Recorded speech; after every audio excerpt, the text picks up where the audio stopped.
Welcome, mortals, to the Beautiful Dead podcast. If you've come to this channel, you should stay for several reasons. 1, you love vampires. This is a vampire podcast where we break down movies, TV shows, and books about vampires. We talk about the universe that's been created, how are they made, what rules do they have to follow, and more. Every once in a while, like October, I set aside the fiction and talk about all things vampire. 2, you have a podcast or would like to have a podcast and want to see behind the scenes of recording one. I edit out very little, so you will get to see mistakes and interruptions and learn along with me.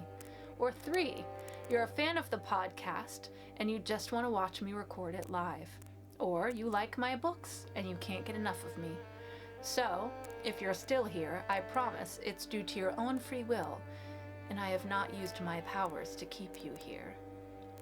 Now, watch the title cards and listen to the music along with the podcast. I'm gonna go get a bite, and I'll meet you back here, nice and full.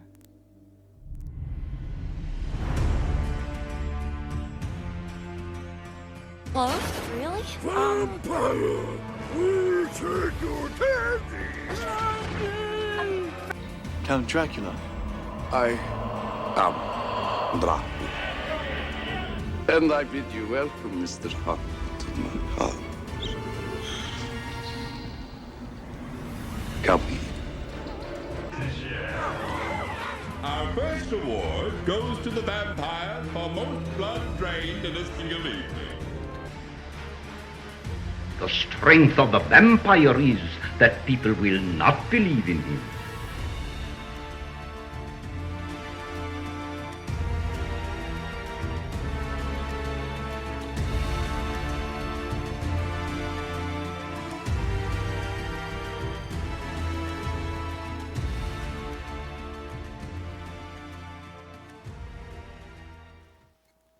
Good evening, my fellow vampire lovers. The sun is going down, and you know what that means. It's time for me to record another episode of my podcast, The Beautiful Dead. As always, I'm your host, Lena Nazari.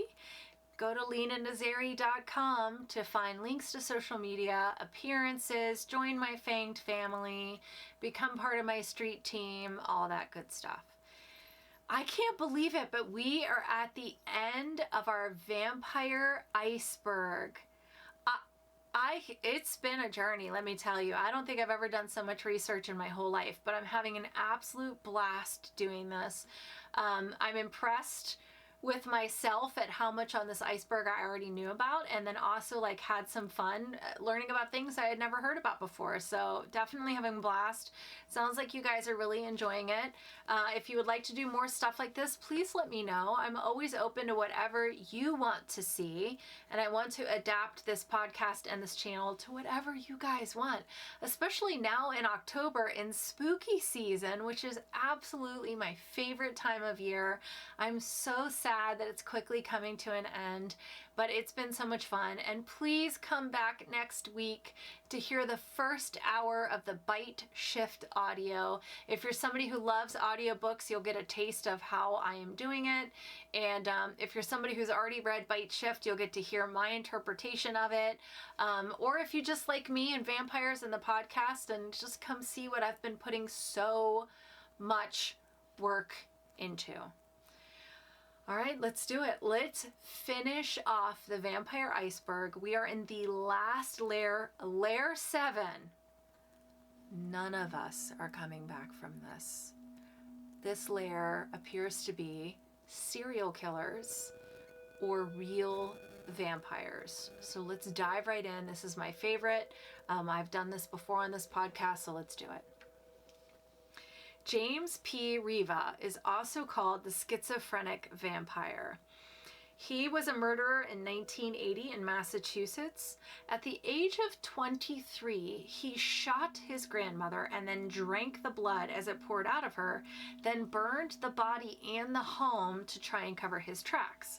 When he was asked why he did it, he said he was a 700-year-old vampire who needed to drink the blood to survive.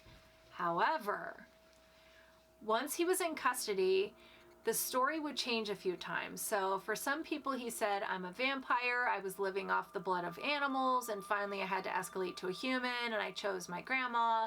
But then he told other people that his grandma was the vampire, that she was feeding off of him, and he had to kill her to stop her.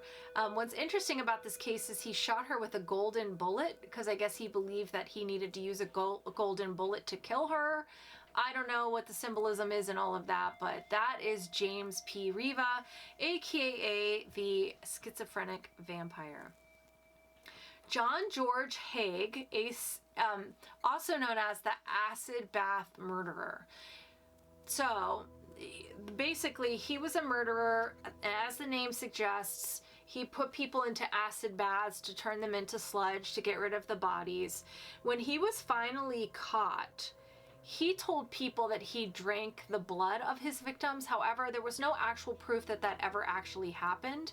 And when he was being arrested, he actually asked the police officer, like, what are the odds of getting out of an asylum if I'm deemed insane versus getting out of a prison? So it's well believed that he only said, I drank the blood to try and get away with an insanity plea, but that actually did not work for him, and it only took the jury minutes to find him guilty, and he was sentenced to death.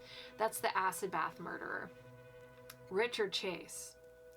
Richard Chase, we have talked about before on this podcast. He was called the Vampire of Sacramento. The reason is because he operated in Sacramento. I believe it was the 70s. I don't think I wrote it down. Yeah, it was the 70s because he was in prison in 1980. But anywho, he was a serial killer in Sacramento in the late 70s. He killed 6 people before he was finally caught. Richard Chase was extremely mentally ill, and instead of his family doing what they should have done, which was get him the help that he needed, they ignored all the red flags. Then his mother weaned him off his medication, got him his own apartment, which he shared with roommates who one by one left because he was such a freaking weirdo. So then he was left to his own devices, unmedicated. He was killing animals and drinking their blood. He was walking up and down streets and testing doorknobs, and if the door wasn't locked, he took that as an invitation to walk in. He killed 6 people before he was finally caught.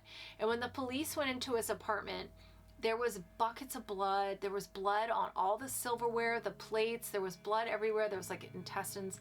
I don't want to say too much because YouTube will absolutely not allow me to talk about this stuff. And his crimes were so heinous. I talked about it on the episode Vampire Inspired Murders last October on the podcast.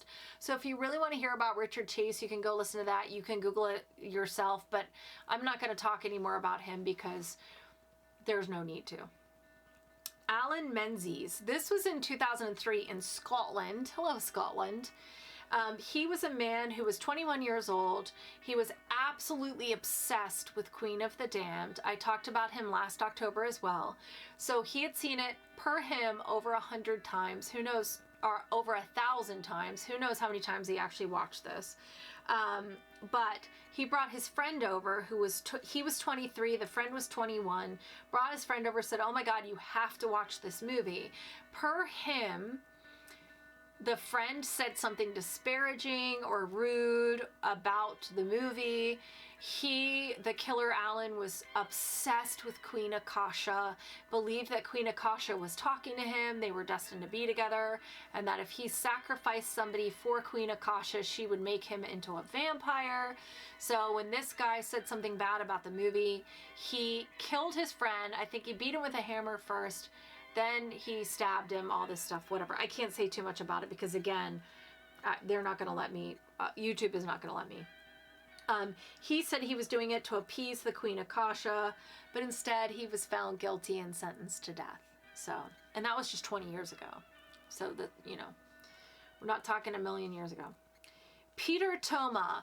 Peter Toma was a real man in Romania who died and then was believed to be a vampire by the villagers, and it was believed he was preying on a family member. The family member had fallen ill, so they dug him up and went through the ritual that they needed to cure the living relative of vampirism.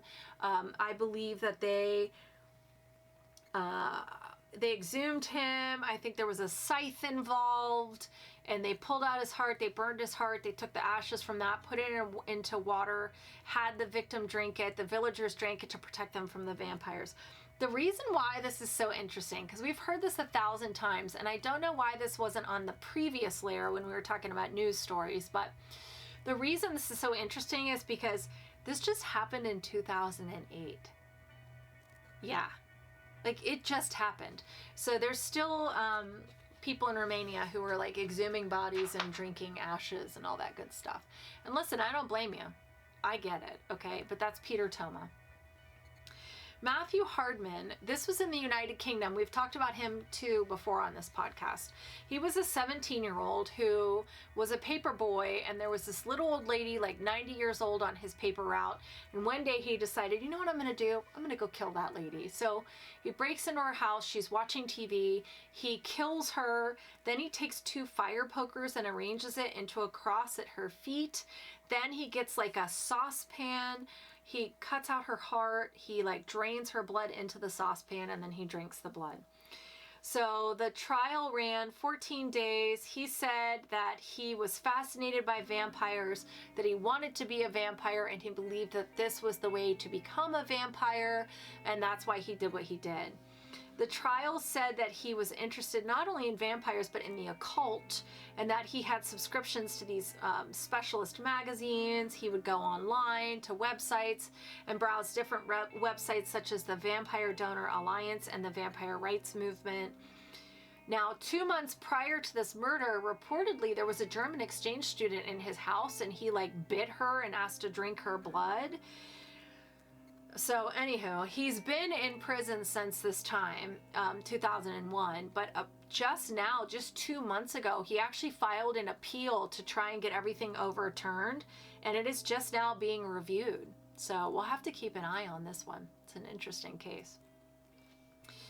Ian Romaru was a Romanian serial killer who operated in 1970 and 1971. He would attack 10 women and killed 4 in Bucharest. He was called the Vampire of Bucharest since he bit the women and would poke holes in them and drink the blood as it came out. He was sentenced to death. He was executed and buried in an unmarked grave. What's interesting about him is that his dad was also a serial killer. So, of course, it brings up the question of, like, nature versus nurture, right? Interesting. That was Ian Ramiro. Oh, I've lost my choker. We're going to get rid of it. We don't need it. Fritz Harman was a German serial killer who we talked about last October. He was called the Vampire of Hanover. Obviously, he operated in Hanover from 1918 to 1924. Sadly, he would end the lives of 24 boys by biting them in their throats. He's another one that I covered. If you really want the details, they're very, very gruesome, especially because we're talking about children. You can go check it out. We're not going to go into depth here. There's no reason for me to. You're welcome.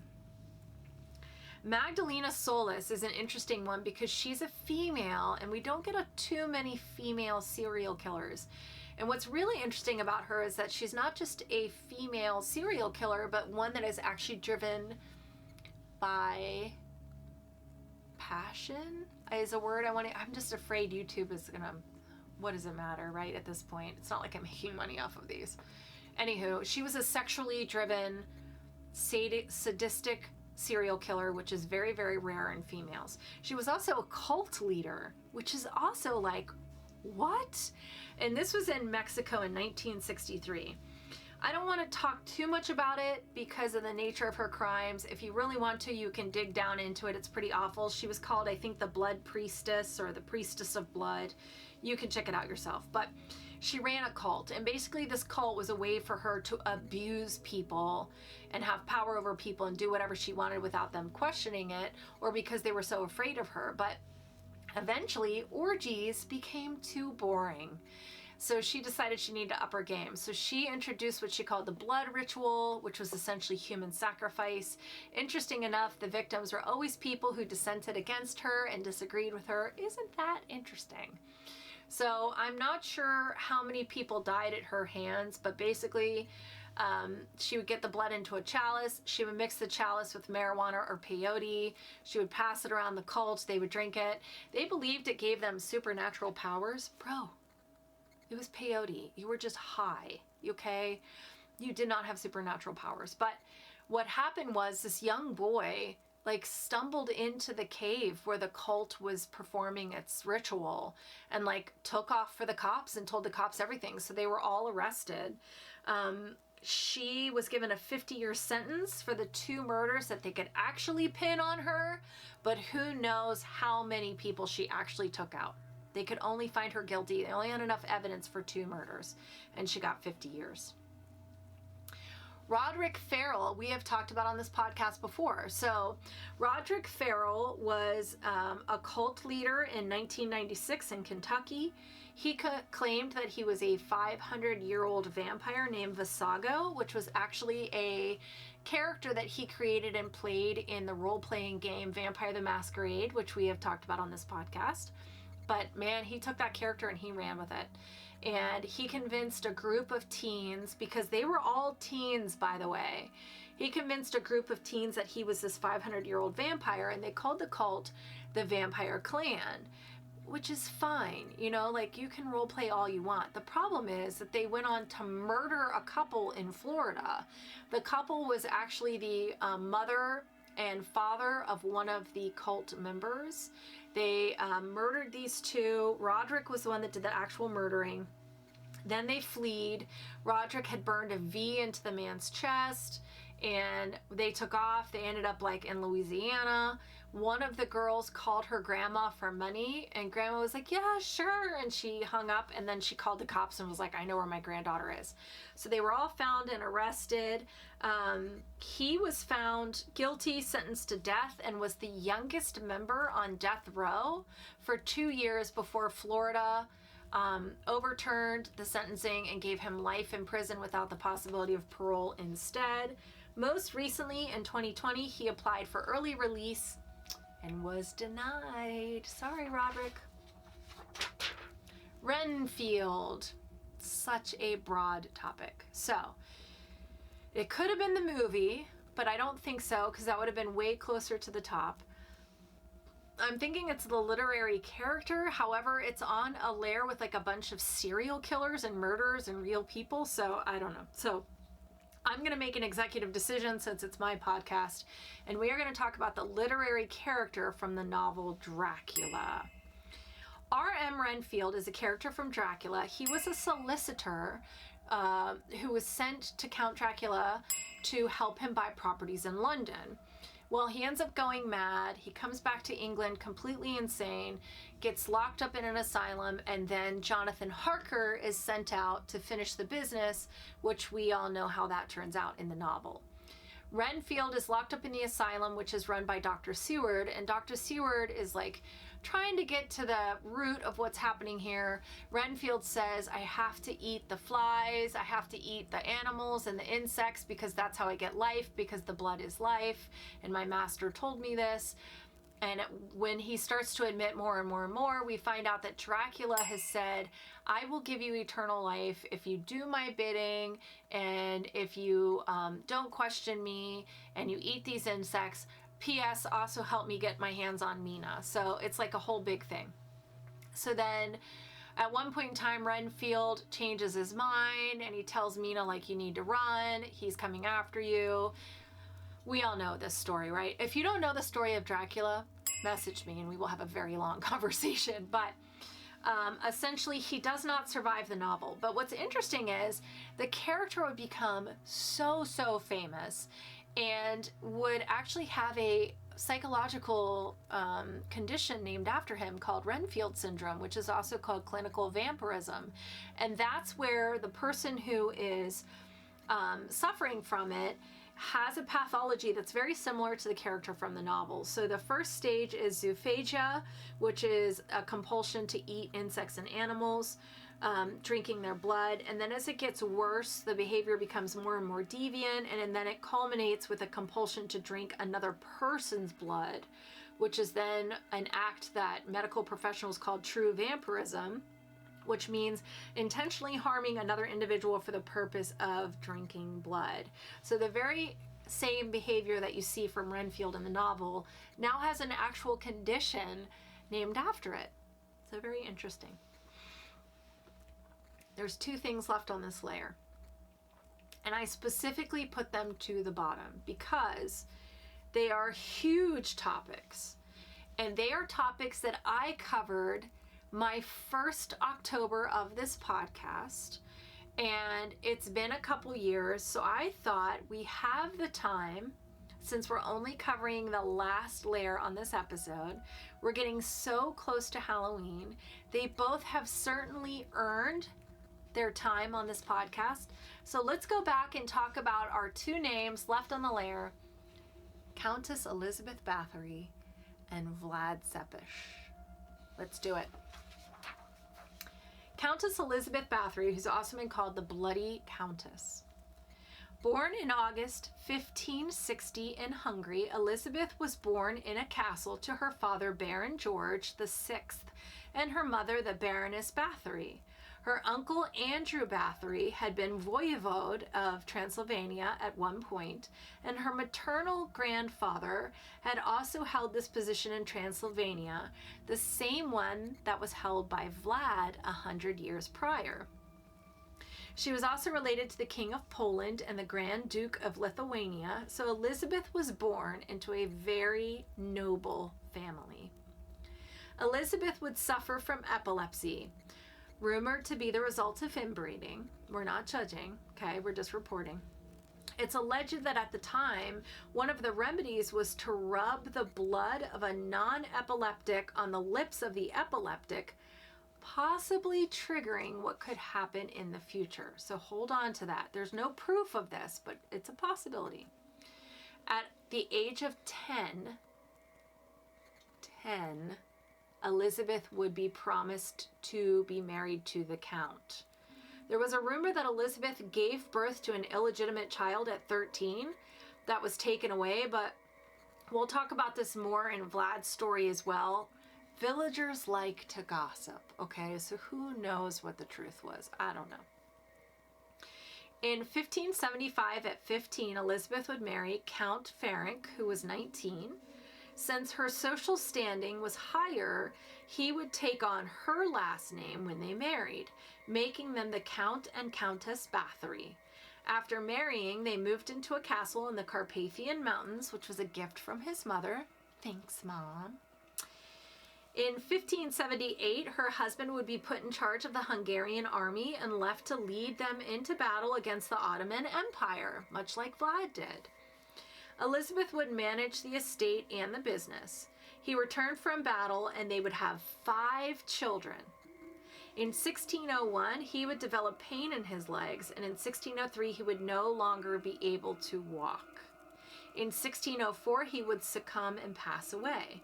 He entrusted his widow and his children to her cousin, a Hungarian official named George Thurzo. During the time Ferenc was suffering, rumors of Elizabeth's crimes had already begun. So try and keep the timeline in place here. But it wasn't until the rumors included her killing noble women that people in power started to pay attention and decided they needed to investigate. So by 1610, the king said, someone needs to investigate this.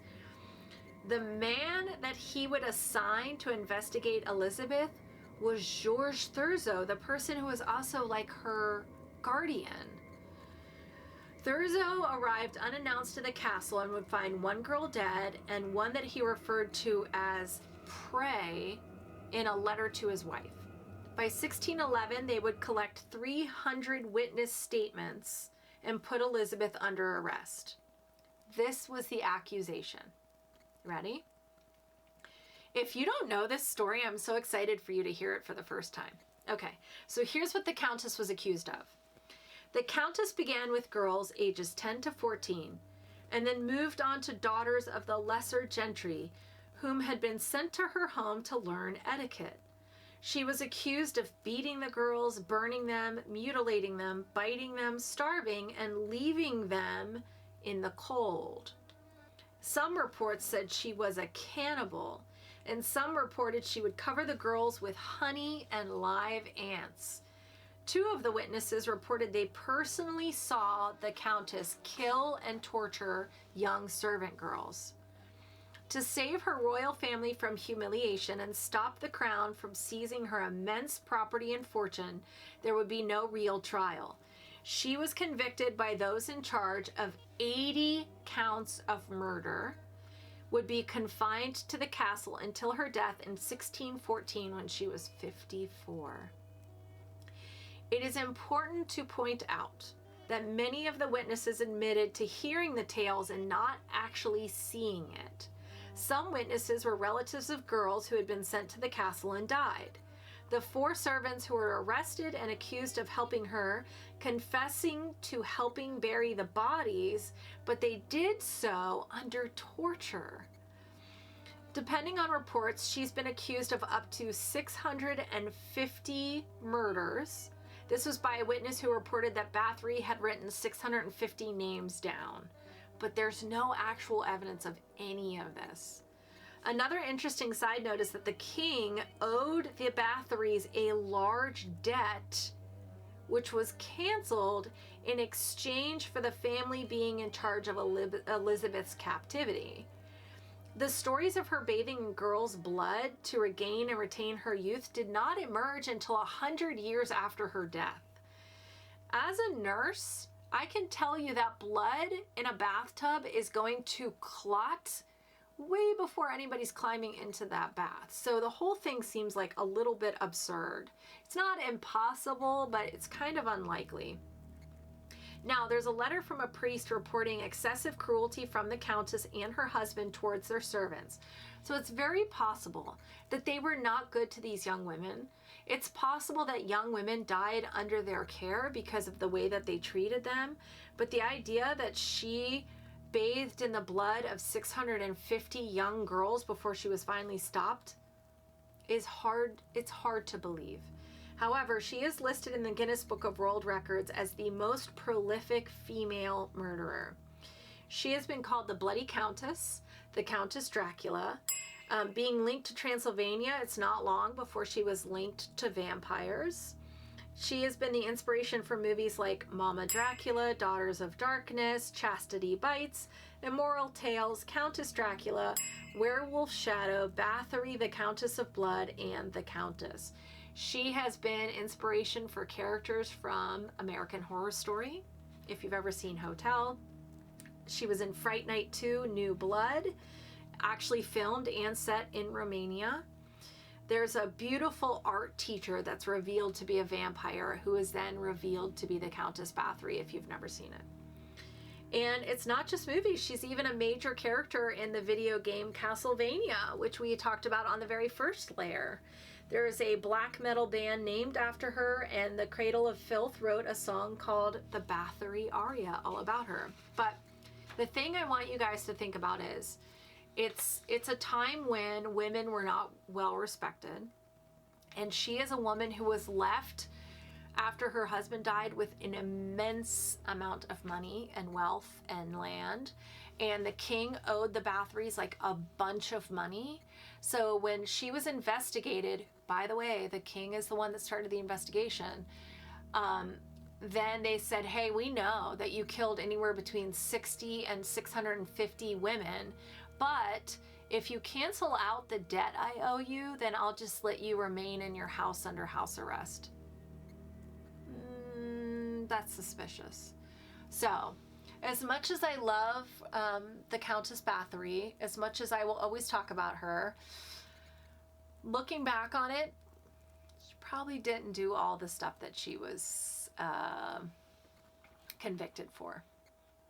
Sorry to ruin it for you, but that is what really happened with Elizabeth Bathory. Vlad Tepes. We all know Vlad Tepes. Vlad the Third, Vlad Dracula. He goes by many names, but it's all one man. And he is the last entry, not just on this layer, but on the vampire iceberg completely. So let's talk about it, and then let's talk about the iceberg. The Ottoman Empire saw themselves as Islamic warriors and was created by Turkish tribes in the late 1200s. The first 100 years or so, it was all about territorial expansion. You know, we need more land. They would conquer a place and take it over, and then they would keep moving. They defeated the Byzantines, the Mongols in their areas, and became a real threat to Christian Europe. Oh, I wanted to tell you, by the way, my vampire tea for tonight is Bela Lugosi's Ashes.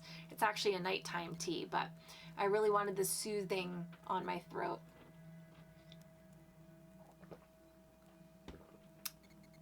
My battery's about to die. Sorry, y'all. I needed a fresh battery. Anywho, so the Ottoman Empire is like trying to expand, right? They're taking over territory after territory after territory. In 1418, the King of Hungary, who would later become the Holy Roman Emperor, created the Order of the Dragon. This military order was meant for nobility to defend the cross and all of Europe from the Ottoman Empire. So they wanted to make sure that Islam was not going to take over Christianity. The symbol of the Order of the Dragon was a dragon whose tail was wrapped around his neck. One nobleman inducted into the order was Vlad II, who was given the name Vlad Dracul, which is the Latin word for the dragon, Draco. Vlad III, his son, was born in 1431 in Sisaura, was Transylvania, now Romania. He was the second of 4 brothers, and he would be given the name Dracula, which means the son of the dragon, in respect to his father's position in this order. They moved to Wallachia in 1436, and his father would become the leader of the area. In 1442, Vlad and his younger brother Radu were sent to the Ottoman Sultan as collateral and proof to the Sultan that his father would follow the Ottoman law. 6 years later, the son would return after hearing the news that his father and older brother had been murdered by the other Wallachian nobles. At 17, Vlad began the fight to regain his father's position as voivode, or the Prince of Wallachia. But the other nobles opposed him, as did his own little brother, who reported back to the Sultan. Vlad gained the seat in 1448, but was deposed only 2 months later. But then finally, in 1456, he won and held the seat of the Prince of Wallachia. Vlad would use extreme measures to ensure that the Ottoman Empire did not take over his area. His trademark, and what he would be remembered for, was to impale his enemies and leave them to die as their bodies slid down the huge wooden stake. His first major act of revenge would be aimed at the noblemen who did not support his father, impaling some of them and forcing others to march 50 grueling miles and then build him a fortress that he called Pornari Fortress, which you can see to this day. Most famously, in 1462, he left a field filled with thousands of impaled victims. The purpose of this was to deter the Turks from invading his land. In 1463, he was captured and held prisoner until 1475. In December of 1476 or January of 1477, Vlad Dracula would die in battle. It was reported that the Turks cut his body into pieces and his head was sent to Mehmed II, who was in charge of the Ottoman Empire at that time. He was survived by his second wife and 3 sons. Vlad's cruelty was famous, and it spread like wildfire. Hold on, I need more tea.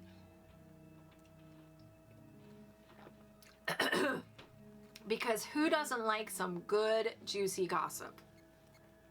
As early as 1462, stories about him were being written down and spread to popes, emperors, and anyone in between. A monk who had managed to escape Vlad's prisons told stories of torture and cruelty to a man who would write a poem about these tales.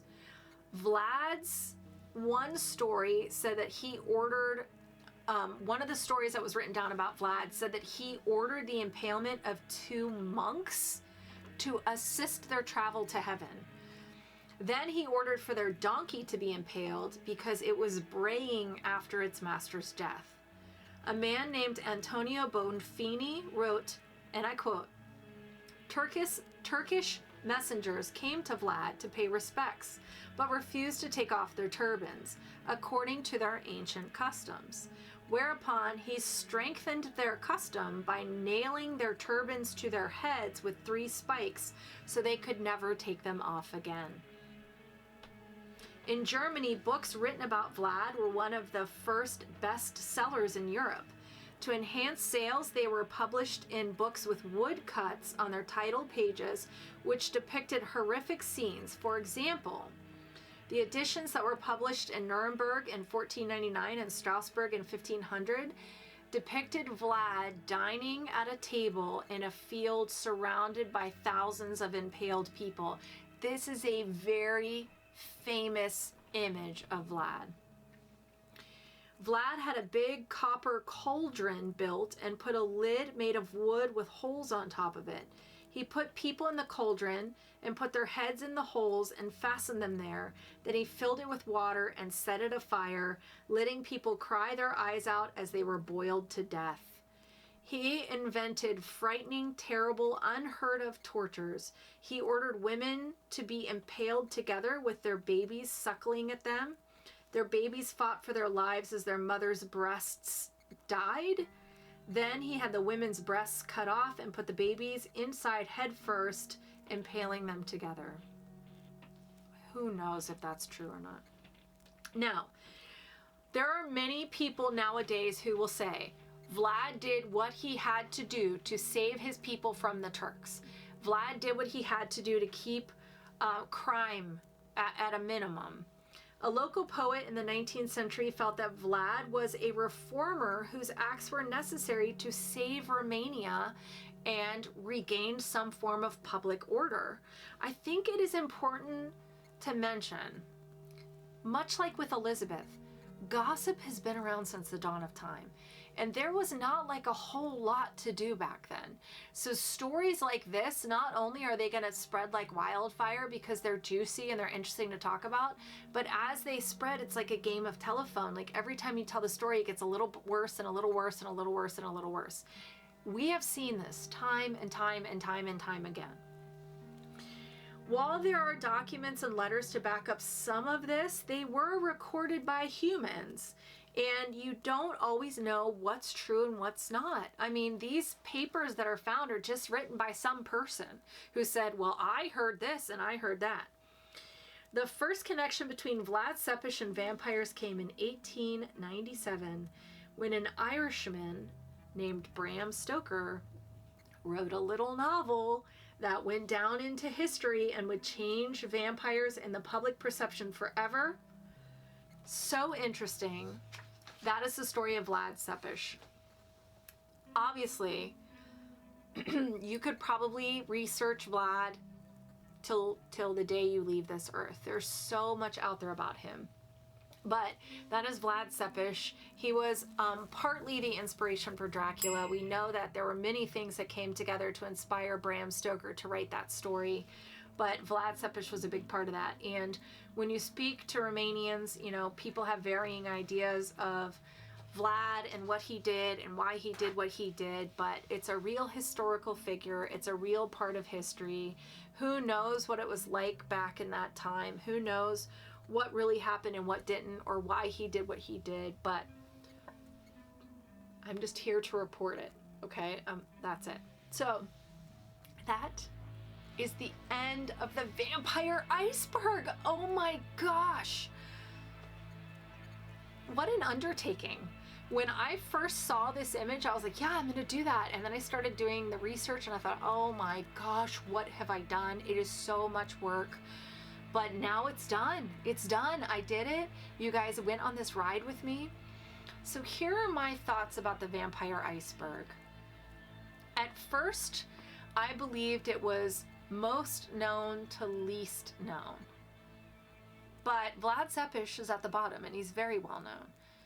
Same thing with the Countess Bathory. So then I was like, well, it's separated almost into categories. So like one category is vampires from all over the world. One category is vampire-inspired serial killers. You know, one category is poetry and literature and music, whereas the other one is more movies. But that's not true either. So I'm not exactly sure. Maybe one of these days I'll create my own vampire iceberg, because there was stuff on here that I didn't think belonged on here. There was stuff that did belong on here that wasn't on here. So I have loved doing this. I think it was a great first Iceberg Explained episode for me. I had never done anything like this, so it was very interesting. I definitely learned some things. There was a lot of stuff on here I already knew about, and there was definitely stuff on here that didn't belong on here.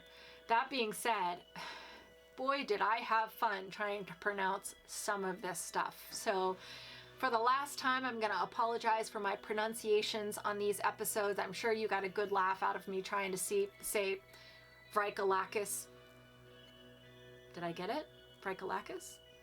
Anywho, happy October. Happy Halloween. Next week will be the first hour of the Bite Shift audiobook, so I won't be talking. Maybe I'll do a quick little introduction. Hi, Juliet. Come on. Other than that, please, please, please comment, send me messages. I'm absolutely loving this. Go check out Chris Miskis' soundtrack and download it. It is definitely going to go on my rotation of stuff I listen to when I write. It's so inspiring. I've loved having it underneath all of these Vampire Iceberg episodes. Go for the love of Pete if you haven't done it yet. Go check out the Vampire Tea Company. I need to reorder some Wolf's Bane blend. That is one of my faves. I love to have it at bedtime, so I need to order some more of that. And there's a couple on there that I don't have that I think I'm going to order for future episodes, so go check that out. By the way, he's also my fangsmith. So Stavros, who does the Vampire Tea Company, is also my fangsmith. So maybe I'll post a picture on my Instagram and tag his fang company in that, so you can go check that out for Halloween time. Other than that, please message me and let me know what you're doing this Halloween. I love seeing the pictures of what you guys are doing this spooky season.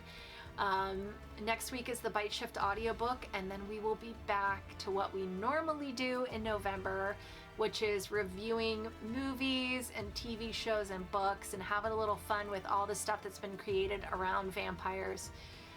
I love you guys. Thank you for going on this Vampire Iceberg ride with me. And as always, I wish you wicked hugs and bloody kisses. Good evening.